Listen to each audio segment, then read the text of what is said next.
മുഖ്യമന്ത്രിയും മകളും അന്വേഷണ സംഘത്തിന് മുന്നിൽ ചോദ്യം ചെയ്യപ്പെടുന്നതോടെ CPM-ന്റെ പകുതി ശക്തിയും തകർന്നടിയും എന്നാണ് റിപ്പോർട്ടുകൾ വരുന്നത്. അതുകൊണ്ട് ലോക്സഭാ തെരഞ്ഞെടുപ്പ് പ്രചരണത്തിൽ വീണയുടെ എക്സാലോജിക് വിവാദം വിശദീകരിക്കാൻ പാർട്ടി കേഡറുകളെ സജ്ജമാക്കുകയാണ് CPM നേതൃത്വം.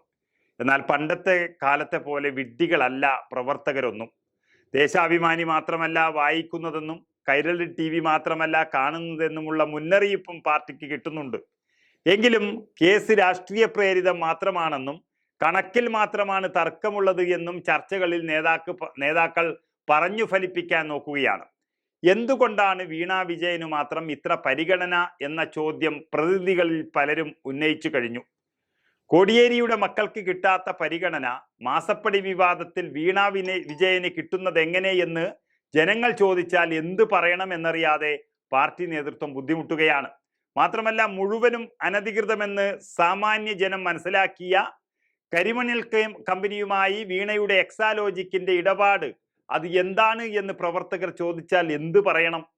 എല്ലാം ക്രമക്കേട് എന്ന് കണ്ടെത്തിയ ആദായ നികുതി ഇന്ത്യൻ സെറ്റിൽമെന്റ് ബോർഡ് ഉത്തരവ് മുതൽ വീണ വിജയനെതിരെ ഒടുവിലത്തെ SFIO അന്വേഷണത്തിന്റെ വരെ പശ്ചാത്തലത്തിൽ ഇതിനെ എങ്ങനെ ന്യായീകരിക്കാൻ കഴിയും എന്നിങ്ങനെയുള്ള ഉത്തരം കിട്ടാത്ത ചോദ്യങ്ങളിൽ തകർന്നിരിക്കുകയാണ് CPM നേതൃത്വം.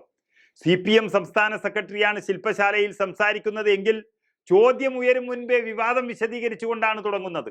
എല്ലാം രാഷ്ട്രീയ പ്രേരിതം, മാസപ്പടി എന്ന വാക്ക് തന്നെ മാധ്യമ സൃഷ്ടി, എക്സാലോജിക്കും കരിമണൽ കമ്പനിയും തമ്മിലെ ഇടപാടിൽ ആദായ നികുതി കണക്കുകളിൽ മാത്രമാണ് തർക്കമെന്ന സാങ്കേതികതയിൽ ഊന്നിയാണ് വിശദീകരണം എല്ലാം നൽകുന്നതും. വീണക്കെതിരായ അന്വേഷണം മുറുകുകയും പാർട്ടി അനുഭാവികൾക്കിടയിൽ തന്നെ സംശയങ്ങൾ ഉയരുകയും ചെയ്യുമ്പോഴാണ് ഈ വിശദീകരണങ്ങളൊക്കെ വേണ്ടി വന്നത്. അത് പാർട്ടിയുടെ അപജയമാണ് കാണിക്കുന്നത്. മയക്കുമരുന്ന് ഇടപാട് സംബന്ധിച്ച കേസിൽ പാർട്ടി ഇടപെടലിന് പരിമിതിയുണ്ടെന്നും അതാണ് കോടിയേരിയുടെ മക്കൾക്കെതിരായ കേസിൽ സംഭവിച്ചതെന്നും നേതാക്കൾ പറയുകയും ചെയ്യുന്നു. ലോക്സഭാ തെരഞ്ഞെടുപ്പ് മുൻനിർത്തി ലക്ഷ്യമിടുന്ന ഈ പരിപാടി പാർട്ടിക്കിടയിൽ തന്നെ ചീറ്റിപ്പോയാൽ പിന്നെ ഒറ്റ സീറ്റിൽ ജയിക്കില്ല CPM.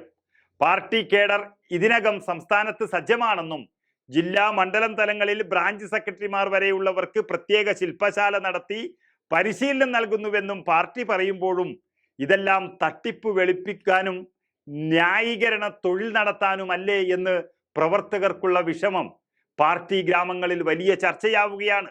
അവരുടെ മനസ്സിനെ അത് മടുപ്പിക്കും എന്നത് തീർച്ചയാണ്.